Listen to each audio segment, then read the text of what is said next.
अली बाबा एक गरीब मगर ईमानदार लकड़हारा था जो जंगल में लकड़ियां काटकर अपना गुजारा करता था।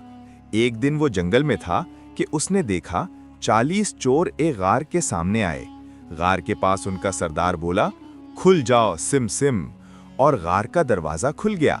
अली बाबा ये सब छुपकर देख रहा था। चोरों के जाने के बाद अली बाबा ने भी हिम्मत की और कहा, खुल जा सिम सिम। दरवाजा खुल गया। अंदर बेशुमार खजाना था, सोना, चांदी और कीमती जवाहरात।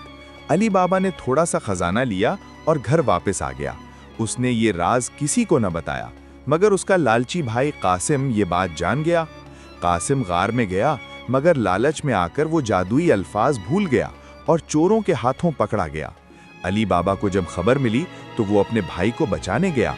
उसकी होशियार बीवी ने उसकी मदद की। उन्होंने अपनी अक्ल, जहानत और बहादुरी से चोरों को शिकस्त दी।